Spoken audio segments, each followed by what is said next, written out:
The Flash is directed by Andres Muschietti and tells the story about how Barry Allen, the Flash, travels back in time to prevent the death of his mother, but consequently creates an alternate timeline in which metahumans don't exist. So, Barry joins up with the past Barry and Batman, Michael Keaton Batman, and Supergirl, Kara, in order to prevent the events of Man of Steel from taking place, that being Zod coming in and destroying Earth, turning it to Krypton, like how he was supposed to do in Man of Steel, the film that released in 2013. That's a lot for a movie, and I know there's a lot of comic iterations of the Flash, Flashpoint, yada yada. I don't read comics. It was just a lot for this movie, and I enjoyed the film. I thought the film is good. I enjoyed it. I had fun with it. I laughed a lot. There's deep, emotional, heavy moments, and the action is fun, but there's just so much going on in this movie. I don't really have like a whole lot of negatives, just a lot of small things that just kind of get to me. But I want to talk about the positives in this film because there are positives. One, Ezra Miller does a pretty good job in the role. They do a really good job. I didn't have a lot of issues with their performance because they pull off two performances in this movie. Barry Allen, the one that we know, and the past Barry Allen in 2013. Someone who's more annoying and douchey. And it's kind of fun to see that interaction between a more serious Barry and a more douchey, jokeful Barry. Because Barry has been a comic relief character, more so in Justice League, the Joss Whedon theatrical cut of Justice League.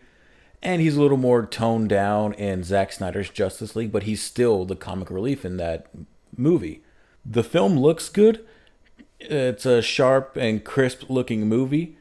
And the CG moments are what really pulls me out of it because there's something about the DCEU films where they don't have like outstanding, blow you away CGI. It's either it looks good or it looks noticeable and wonky, or it looks like dog shit. The film looks good, more so when we're not in like the big CG heavy moments. It's just a sharp, crisp looking movie.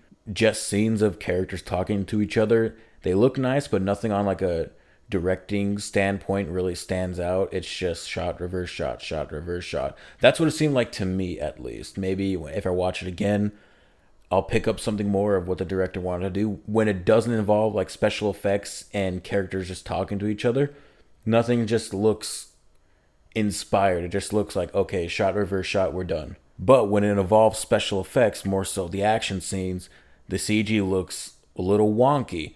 Either it looks good to wonky or bad, because damn, there are some bad CG moments in this movie. More so near the end, and when it involves like action scenes involving the Flash running, or a very baffling moment when Barry's in this sphere that can let him go into the past. There's a bunch of like weird CG 3D models of people because it's supposed to show the past, and it just looks so damn bad. Either no one had enough time to work on it, or they just said fuck it, put it out. Or one of the most reasonable options being DC just doesn't have good CGI, more so the DCEU films. Sometimes they have some good shots and really good moments, or it just weird, off, wonky looking things. That's mainly it, I think. It just looks off and wonky. But there are some fun moments in the action that I found really enjoyable. More so the beginning action scene. The beginning is just a Justice League setup action piece. It involves Batman, Wonder Woman, and Flash. Flash has to save a bunch of people and babies falling from a building, and most of that just looks really bad. Fake CG babies, Flash running around looking weird most of the time. But the Batman action scene at the beginning is really fucking cool. Him on the bike chasing down Falcone's crew. That's what I want to see like Ben Affleck Batman do. That was really cool. Funny enough, that beginning action piece is kind of pointless. We don't really need that beginning scene. We could have started the movie a little later on because this is a long movie. It's like a 2-hour and 24-minute film, but it feels like it's 3 hours because it's fucking weirdly paced.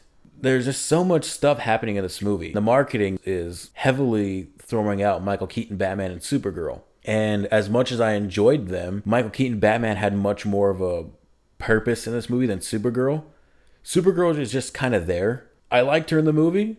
You know, she has some fun action scenes, but she just seemed like she was needed to be there just so we can have the Man of Steel event happen. Yeah, it was great to see Michael Keaton Batman. He has some really cool action scenes. It's fun to hear the old score, and it's just great to see Michael Keaton. And he does have a nice speech with Barry about the past has scars that make us who we are, and we can't change that, yada yada.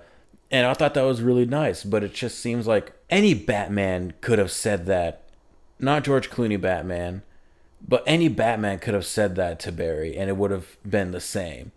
But, you know, it's just nice seeing Michael Keaton say it, and, you know, nostalgia, whatever. I'm not super nostalgic for Michael Keaton Batman. I'm not really nostalgic for any Batman, really, but, you know, it's nice to see one of the OG Batman on screen. I'm going all over the place in this review, but I think that's kind of reminiscent of what The Flash is. It's a fun mess because it goes all over the place. There's a lot going on, but I enjoyed it. The explanation for why Michael Keaton Batman is in there and why Barry's in this alternate timeline, yada yada, that explanation I still don't fucking understand. No matter how many times my girlfriend tried to explain it to me, who loved the movie, by the way, she absolutely loved it. I just like it. She hates me for that, but, you know. But no matter how many times she tried to explain it to me, I just couldn't fucking understand it. It makes me think and realize, yeah, this movie was in production hell for so goddamn long. I guess it's the end of the DCEU? I don't know. The way it ended is just so fucking bizarre, too. It's really hard for me to talk about this movie in a cohesive manner because I've been going on and on and on and on and off on different tangents, but I'm going to say these as final thoughts. Ezra Miller is good in the film. The action scenes are all kind of fun. The different powers that the Flashes can use, and they can phase, they can channel their electricity and shoot it at people. Supergirl was kind of fun. Michael Keaton Batman is kind of fun. There are some pretty good jokes in the movie. I laughed quite a bit. The whole theater laughed quite a bit. Just fun and creative action scenes that were really cool to see on screen. A weird and muddled explanation of why they're in this alternate timeline. Some weird wonky CG. And extremely weird pacing. Although I did like that initial moment of Barry meeting Barry and having to try to set up their weird origin. But then it just turning into them trying to stop Man of Steel. But I did like the moral that the film presented that I'm not going to really say. Fuck it, I'll say it. Who's going to watch this movie? It's kind of bombing right now. More so just some problems don't have solutions to them. I like that moral, and Barry has to accept that moral at the end of the movie, but then makes a decision at the end like, fuck it, I can change the past again. So it's just kind of weird, you know. You see why this is kind of a weird movie for me to talk about. It does some cool things, then it does some really weird things. But overall, I enjoyed The Flash. I have some issues with it, but I would definitely check it out again. It was fun. The action scenes are fun. Ezra Miller is very charismatic and has a lot of great moments in the film. I've been kind of stuck on what to give this film. I'm stuck either between a C+ or a B-. And I change it on my Letterboxd from like a 2.5 to 3 every now and then. I initially had it as a 3, but I enjoyed it. I just have some small minor issues with it, so I'm kind of stuck in between a C+ or a B-. I'm more close to C+ though. I'm just gonna have that initially C+. I'm giving The Flash a C+ because it's so muddled and it's so weird and wonky, but it is fun and enjoyable. So, did you see The Flash? Did you like it? Did you hate it? Did you love it? Tell me what you thought about it in the comments below, and I'll be back with more enjoyable content like this. So, yeah, bye.